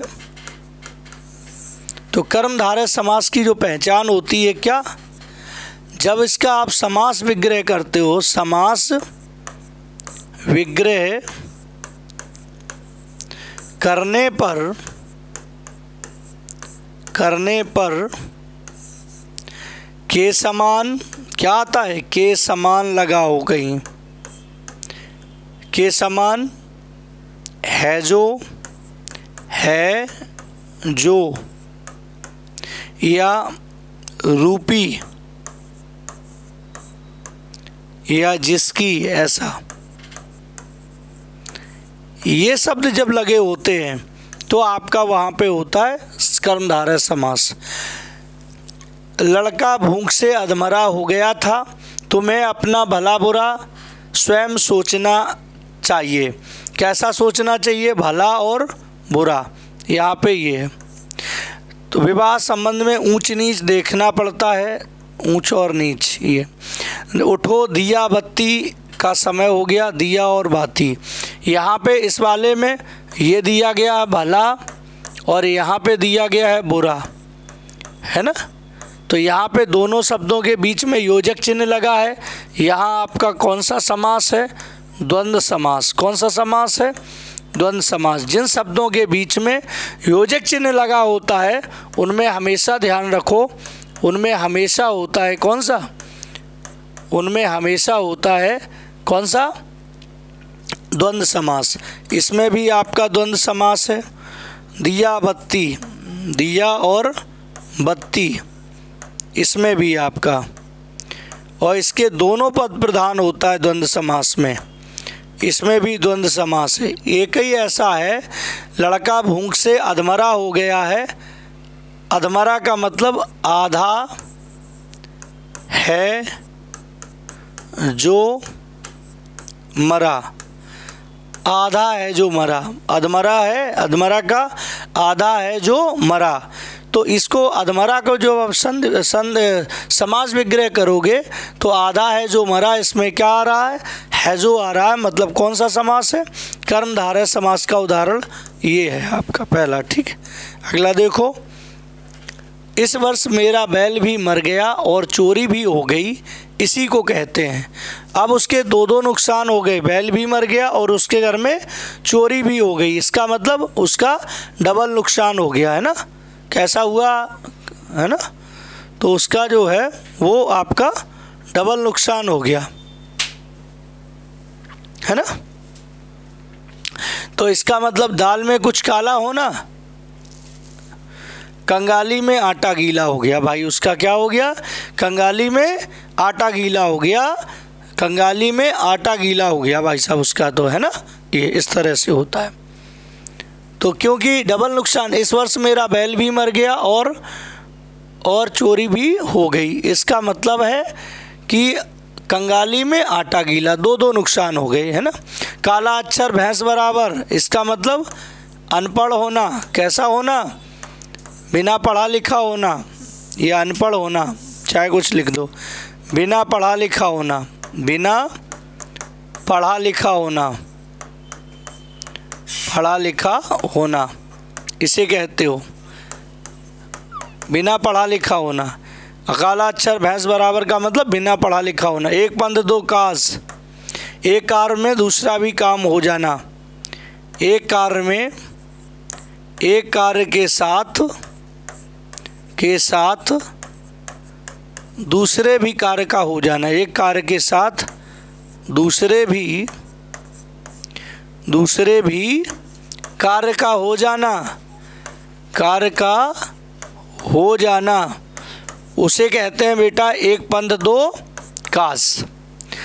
दाल में कुछ काला होना, इसका मतलब, है ना, असमंजस की स्थिति होना, असमंजस की स्थिति होना, असमंजस की स्थिति होना, है ना। ये तो यही हो जाएगा आपका ऑप्शन। ठीक है, अगला देखो। आनंद घर आया थोड़ी देर रुका, आनंद घर आया थोड़ी देर रुका और चला गया, इस वाक्य में उचित विराम। तो आनंद घर आया थोड़ी देर रुका, तो आनंद घर आया थोड़ी देर रुका और चला गया। तो यहाँ पे जो विराम चिन्ह आएगा उसे कहते हैं क्या? अल्प विराम कहते हैं। क्या कहते हैं बेटा? इसे अल्प विराम का निशान कहते हैं। ठीक है, इसे क्या कहते हैं? इसे अर्ध विराम कहते हैं। क्या कहते हैं? ये अर्ध विराम का निशान है, अर्ध विराम का। ये आपका जो है ये पूर्ण विराम का निशान है, खाएगा पूर्ण विराम का निशान है, ये पूर्ण विराम का। और ये आपका प्रश्नवाचक चिन्ह है। कौन सा है? ये आपका प्रश्नवाचक चिन्ह है, प्रश्नवाचक चिन्ह है बेटा, ये प्रश्नवाचक चिन्ह है। ठीक है, ये सभी मैंने आपको बताए। जो सेवा करे सो मेवा पावे, जो सेवा करे सो मेवा पावे, यह किस प्रकार का वाक्य है? कैसा है?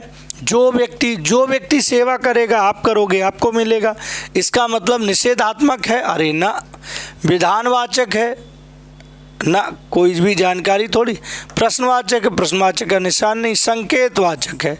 अरे जो व्यक्ति सेवा करेगा वो मेवा पाएगा, तो कहीं ना कहीं संकेत किया जा रहा है कि जिस किसी व्यक्ति के अंदर सेवा भाव होगा और सेवा करेगा उसको मेवा मिलेगी, तो संकेतवाचक वाक्य है।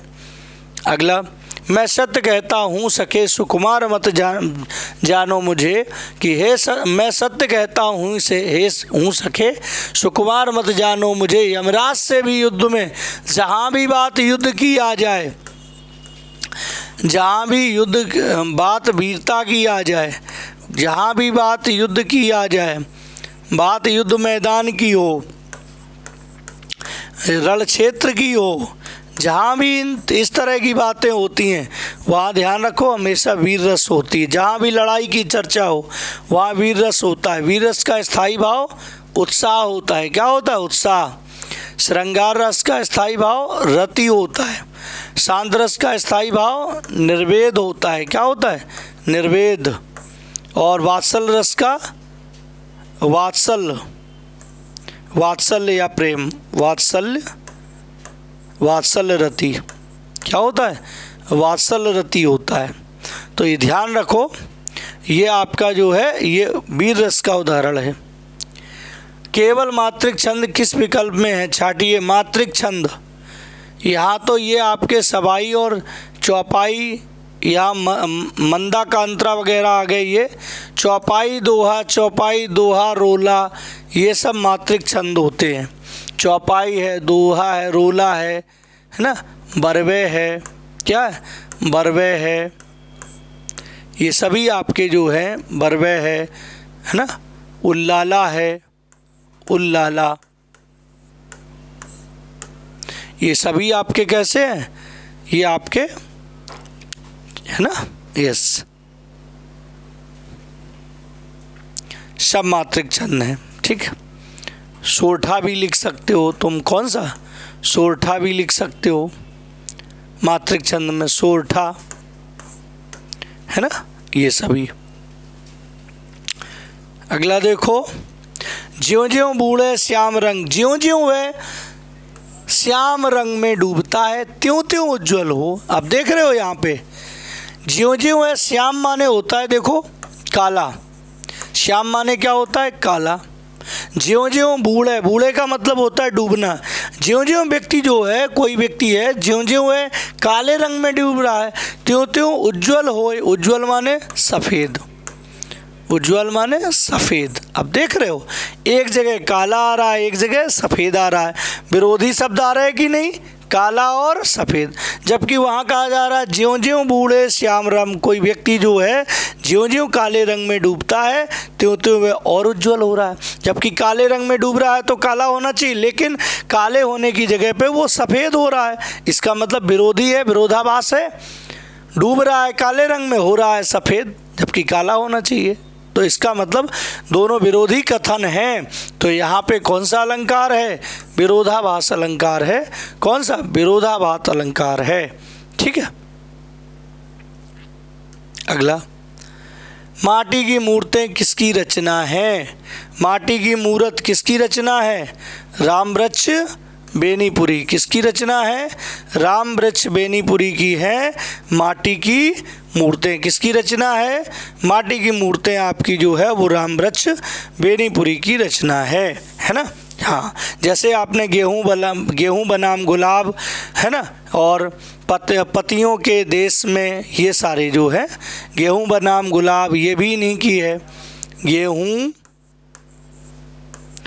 बनाम गुलाब, बनाम गुलाब, गेहूँ बनाम गुलाब है। पतियों के देश में, पतियों के देश में, पतियों के देश में, ये सब इन्हीं की रचना है। अगला देखो नेक्स्ट, मेरी भव बाधा हरो राधा नगर सोए जातन की झाई पर श्याम हरित दुत होए। इस पंक्ति के रचनाकार हैं। कौन है रचनाकार? मेरी भव बाधा हरो राधा नागर सोए, है ना। यस, बताओ इस पंक्ति के रचनाकार कौन है? बिहारी लाल जी हैं। कौन है? बिहारी लाल जी हैं। कौन? बिहारी लाल जी हैं, है ना। बिहारी लाल को रीतकाल का प्रमुख कवि माना जाता है। बिहारी लाल को रीतिकाल का प्रमुख कवि, रीतिकाल का प्रमुख कवि माना जाता है। प्रमुख कवि माना जाता है किन्हें? बोलो। रीतिकाल का प्रमुख कवि माना जाता है बिहारी लाल को, है ना। हिंदी का पहला उपन्यास किसे माना जाता है? बोलो। तो हिंदी का पहला उपन्यास आपका परीक्षा गुरु है। कौन सा है? परीक्षा गुरु है। ये इसके लाला श्रीनिवास दास का है। लाला श्रीनिवास दास, श्रीनिवास दास, लाला श्री निवास दास का है। किसका है? लाला श्री निवास दास का है। परीक्षा गुरु है। कौन सा है? परीक्षा गुरु। ये पहला उपन्यास है आपका। हिंदी का पहला उपन्यास कौन सा है? परीक्षा गुरु है। और किसका है? लाला श्री निवास दास का है। चंद्रकांता ये भी है आपका देवकी नंदन नीरजा गुलेरी का है। चंद्रकांता किसका है? नीरजा गुलेरी का, है ना। अच्छा, अगला देखो। मेरे राम का मुकुट भीग रहा है, किसकी रचना है? तो ये रचना है आपकी विद्यानिवास मिश्र की है। मेरे राम का मुकुट भीग रहा है ना। अगला देखो। कर्म कारक का चिन्ह, कर्म कारक का कौन सा है? ने, से, द्वारा, को, कारक जिन जानते हो? कर्ता, ने, ये, कर्म को, करण, से, ये,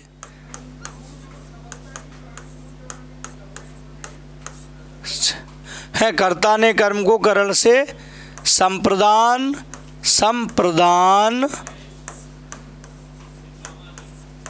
को के लिए, संप्रदान को के लिए, है ना। अपादान काय का? से अलग होने का भाव, से अलग होने का भाव। ये अलग होने का भाव देता है, अलग होने का भाव देता है बेटा, ठीक है। यस। और ये संबंध में क्या आता है? ये आपका संबंध में आता है का, की और के, रारी रे, है ना ये। और संबोधन में क्या आता है? संबोधन में आता है हे, भो, अरे और अजी। ये जो हैं ये आपके आते हैं संबोधन में। तो कर्म कारक का कौन सा है? कर्ता ने कर्म को, कौन सा? थर्ड ऑप्शन सही है। कर्म कारक का चिन्ह क्या है? को है। अगला। निम्न में भूतकाल का उदाहरण है लगा है, वर्तमान काल है लगा है, रहा है। ये वह पुस्तक पढ़ेगा कौन सा है? बोलो। सामान्य, देखो बता दे रहे तुम्हें, सामान्य भविष्यकाल।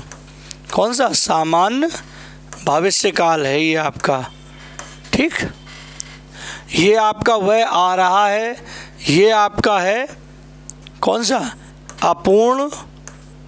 अपूर्ण वर्तमान काल। कौन सा? अपूर्ण वर्तमान काल है ये, अपूर्ण वर्तमान काल। मैं जाता हूँ, ये सामान्य कौन सा है? ये सामान्य वर्तमान काल है, सामान्य वर्तमान काल है ये, ठीक है।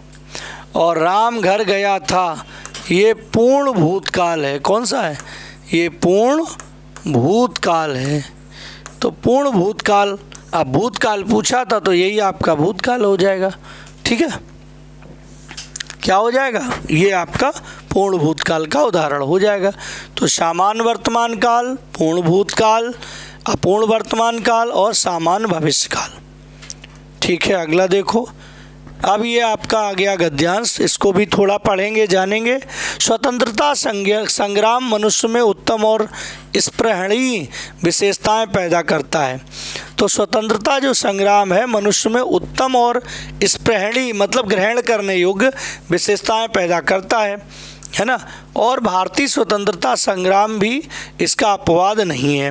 महात्मा गांधी के नेतृत्व में यह युद्ध बिना किसी ईर्ष्या द्वेष तथा खून खराबे के लड़ा गया।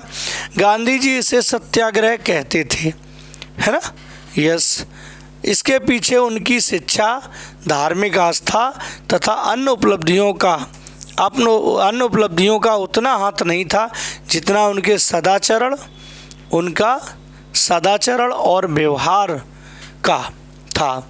इस स्वातंत्र आंदोलन को स्मरण रखने का मुख्य कारण है कि यह जनतांत्रिक था, अर्थात इसमें देश के हर वर्ग और जाति के लोग शामिल थे, चाहे वे धनी हों या गरीब, नर हों या नारी, चाहे जैसे हों, है ना।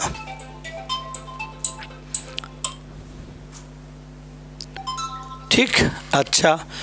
विभिन्न संप्रदायों के, इसके साथ ही वह एक धर्मनिरपेक्ष और स्वतंत्रता कर्मियों का संघर्षशील राष्ट्रीय आंदोलन था।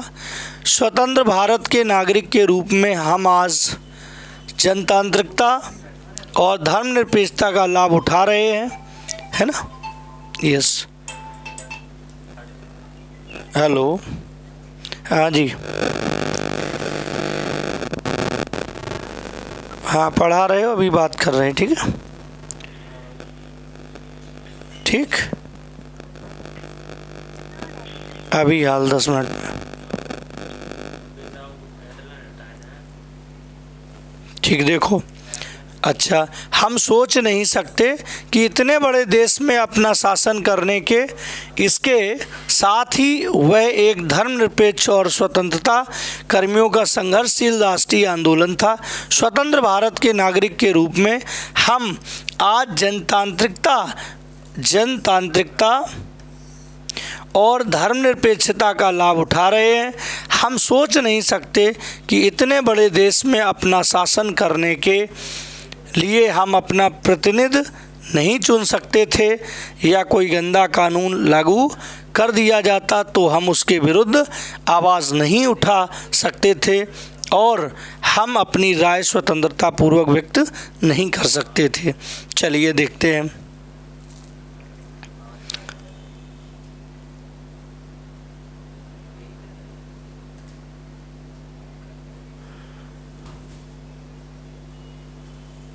देखो, पहला क्वेश्चन इन्होंने दिया है, कौन सा, ये दिया है, उपर्युक्त गद्यांश में प्रयुक्त स्पृहणीय शब्द का अर्थ क्या है। स्पृहणीय शब्द का मतलब प्राप्त करने योग्य। हाँ, ये ली लगा है, जब भी ई लगा होता है तो वो विशेषण होता है।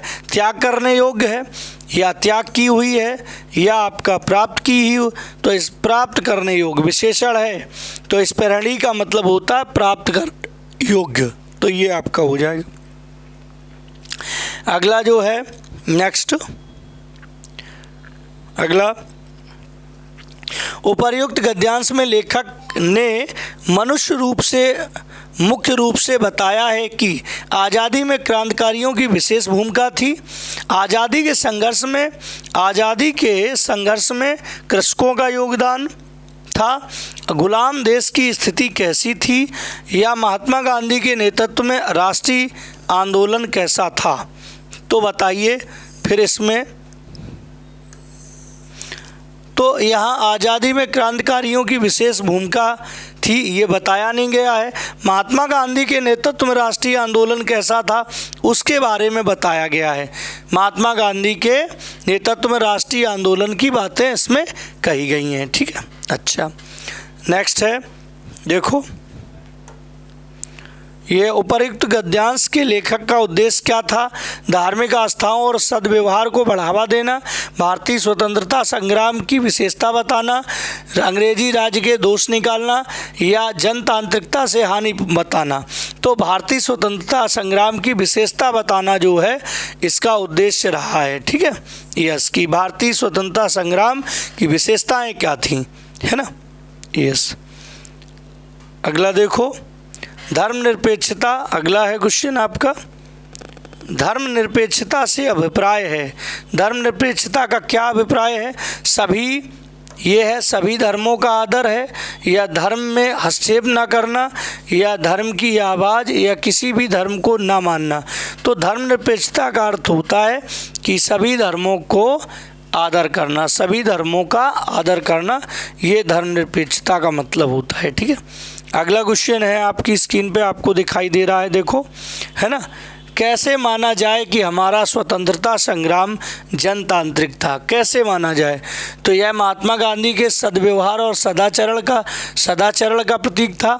इसमें हिंदू और मुस्लिम सम्मिलित थे, इसलिए यह स्वतंत्रता प्रेमियों का आंदोलन था। यह इसमें सभी जातियों, वर्गों तथा धर्मों के लोगों ने भाग लिया था। तो कैसे माना जाए कि हमारा स्वतंत्रता संग्राम जनतांत्रिक था? ऐसे माना जाएगा क्योंकि इसमें सभी जातियों, सभी वर्गों तथा सभी धर्मों के लोगों ने भाग लिया था, इसीलिए ये माना जाएगा कि हमारा जो ये स्वतंत्रता संग्राम था ये जनतांत्रिक था। कैसा था? जनतांत्रिक था। तो ये आपका जो है ये पूरा आपका फिनिश हो गया। ठीक है, यस। तो इस तरह से आपका जो है ये हिंदी वाला सेक्शन भी कंप्लीट हो गया है।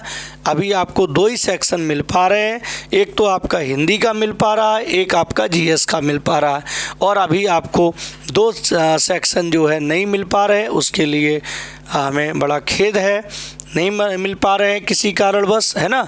तो अभी आपको 2 सेक्शन मिल रहे हैं, आप बराबर हमारे वो 2 सेक्शन आप देखते रहिएगा, है ना, कंटिन्यू आप रहिएगा। थैंक यू, धन्यवाद, जय हिंद।